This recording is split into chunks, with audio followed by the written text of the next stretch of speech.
좀 상승한다라고 하는 유튜브 채널들은 사실 잘 안 봐요. 솔직히 원래 우리 사전 질문에서 임대차 3법은 없었어요. 여러분들 이야기 하다 보니까 이렇게 길어졌는데 네. 첫 질문이 그거였잖아요. 임대차 시장을 물어본 게 아니라 매매 시장이 어떻게 될까요를 한 건데, 그 매매 시장이 제가 추석 이후로 올라가기 시작할 거고 연말 되면 확실하게 폭등할 거라고, 저는 3차 폭등장이 올해 연말에 올 거라고 보고 있거든요. 그냥 뭐 한쪽 귀로 듣고 한쪽 귀로 흘리셔도 돼요. 그랬는데 제가 봤을 때는 그게 올 거고, 그거에 대한 트리거가 임대차 3법으로 인한 임대차 시장에 대한 과열, 이게 매매 가격 올려줄 거고, 우리가 사실 지금 집을 안 사는 이유는 딱 그거예요. 집값이 또 폭등한다고 생각하면 당장 살려고 하는 사람들이 되게 많은데, 지금도 저도 상담하다 보면 항상 이야기하는 게 집값이 올라도 사실 많이 올라간 건 사실이거든요. 그러니까 단기간에 이렇게 올라간 적이 없었어요.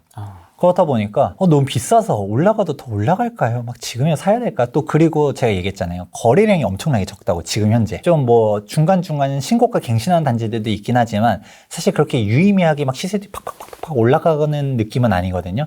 그냥 조용한 와중에 하나씩 이런 식으로 되고 있는 상황이다 보니까 지금도 막 사야 되나 말아야 되나, 그리고 또 말이 많잖아요. 하도 정권에서 뭐 이렇게 하면 안 된다, 뭐 안 된다, 집값 잡을 거다, 또 여기 뭐 댓글에 투기꾼이라는 이야기도 했지만 이제 뭐 저를 투기꾼이라 바라보든 뭘 하든 뭐 그걸 떠나서 올라간다로 이야기하는 사람들도 있지만 떨어진다라고 이야기하는 사람들도 많잖아요. 뭐 일전에 우리 김현미 장관님의 이제 구독을 하고 있는 모 채널이라든지 막 이제 쇼땡, 라땡 막 이런 식으로 있는 것처럼 막 떨어진다라고 이야기하는 것처럼 언제 떨어지는데, 뭐 아무튼 그건 차치하고 그런 식으로 떨어진다라고 하는 사람들도 그냥 떠들진 않아요.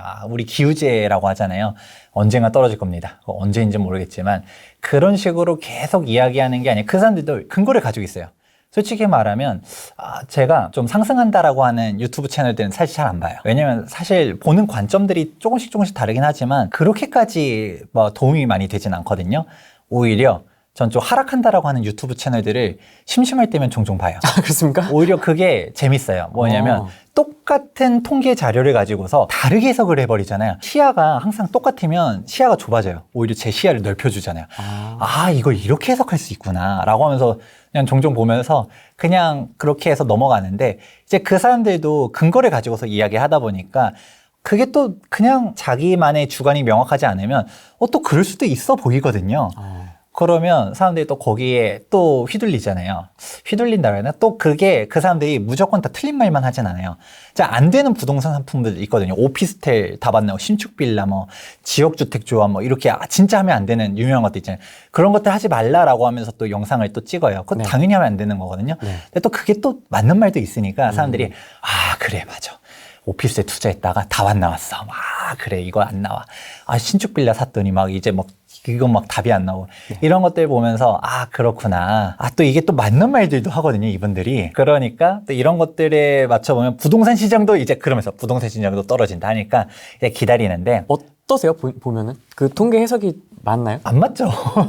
안 맞죠. 말도 안 되죠. 굳이 하나 이야기하면 그 사람들이 떨어진다라고 이야기했으면 이미 진작에 떨어졌었어야 됐고요. 그쵸. 대표적으로 이야기했었던 게 뭐 입주 폭탄들 17년도, 18년도 가장 대표적인 부동산 담론 중 하나였잖아요.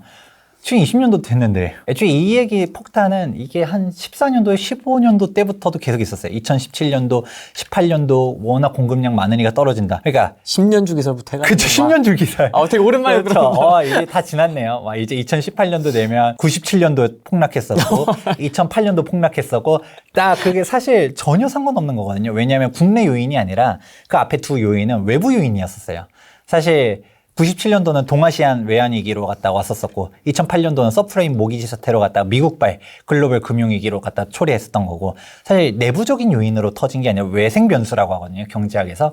내생 변수가 내부적인, 우리가 말하는 수요 공급 곡선, 이 내에서 움직이는 게 내생 변수, 그 외적인 거, 서플라이 디맨드, 이 외적인 다른 변수가 외생 변수인데, 사실 앞에 요인이 외생 변수였는데 갑자기 이거 공급량 증가는 내생 변수인데 이거 갑자기 뭐 10년 주기설 전혀 상관없는 경제학의 경전을 모르시는 그런 분들이 이야기하는, 뭐 경제학 원론은 들어봤는지 모르겠는, 아무튼 그런 얘기들을 하고 있는 거죠.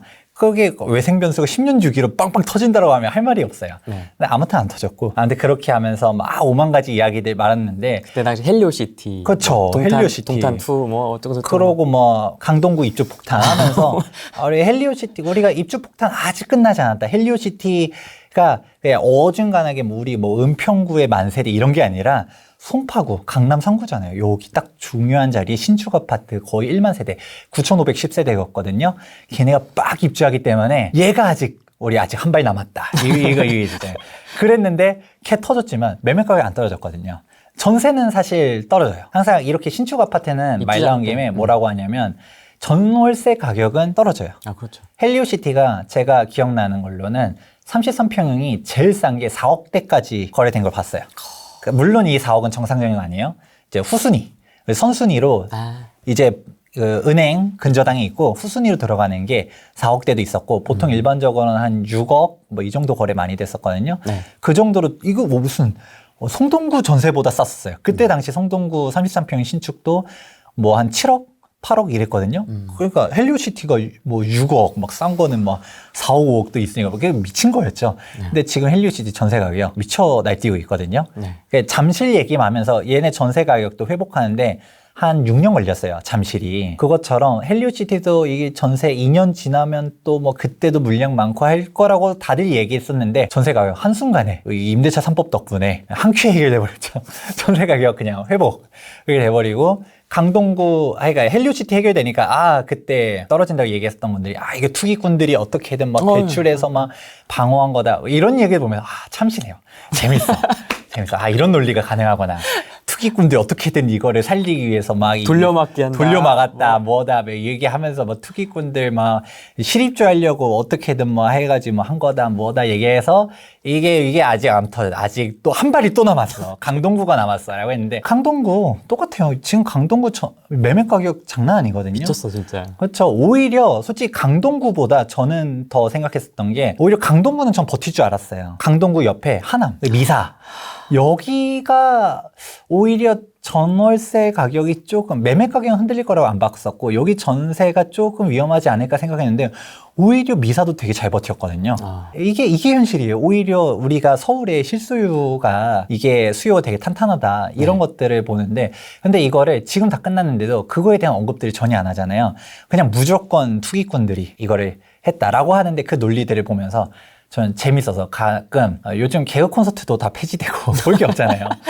제가 좀 가끔 인생이 무료할 때 한 번씩 들어가서 봅니다. 제목들 막 자극적으로 있잖아요. 네, 진짜 자극적이더라고요. 그래서 좀 재미없는 이슈들 말고 이 얘기 딱 제목 막 뭐 폭락한다라고 여기는 어떻게 풀지 싶으면 한번 들어가서 봐요. 보면 이런 논리가 재밌다. 또 근데 그것도 저도 들어봐야 되는 게 이런 논리들을 듣고서 사람들이 떨어진다라고 이야기하고 그리고 항상 또 상담 오시는 분들이 또 그 얘기를 듣고서 그걸 혹시 강동구 입주 폭탄 떨어져서 이게 집값이 뭐 어떻게 된다던데 이 얘기들을 어디서 그 출처가 보면 다 그쪽이기 때문에 저도 일단은 알아둬야 되는 거죠.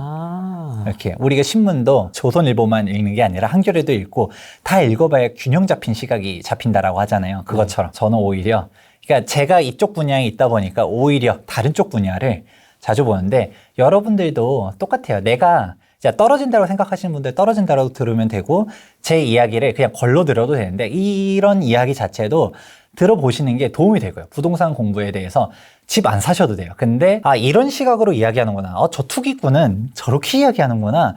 내가 봤을 때 저거 틀렸어. 우리 라땡님께서 이거는 절대 틀렸다고 이야기했고 라느님? 라느님. 그렇죠. 거기 보면 댓글창 보면 성역화돼 있어요.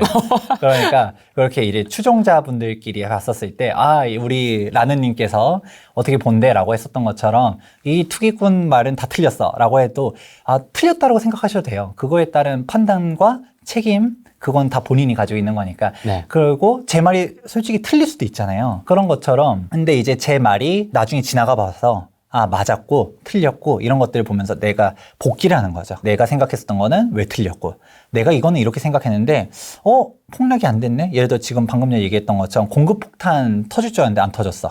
미국이 금리 낮아지면서 또 가격 또 떨어질 거다 뭐다 이런 이야기들 많이 했잖아요. 막 달러가 다 이제 원화가 외화가 다 미국으로 빨려 들어가면서 막 원화 가격 떨어지고 막 해서 뭐 부동산 떨어진다 뭐다 이것도 또 안 일어났고 그때 무슨 사람들 다 죽을 것처럼 얘기했잖아요. 기준금리가 미국보다 이제 그쵸. 미국의 기준금리가 우리 대한민국 기준금리보다 낮아지면 막 달러 다 빠져나갈 것처럼 이야기했었는데 네. 사실 안 그렇거든요.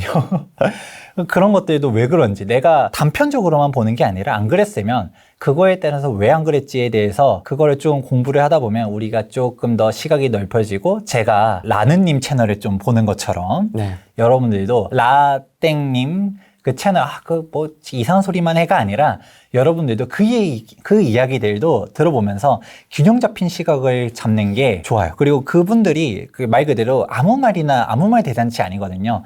나름대로의 근거들을 가지고 와서 이야기하기 때문에 좀 들어보다 보면 저도 몰랐었던 그런 부분들을 체크해 주다 보니까 또 재밌고 균형 잡힌 시각을 좀 잡을 수 있고 되게 좋습니다. 유익해요.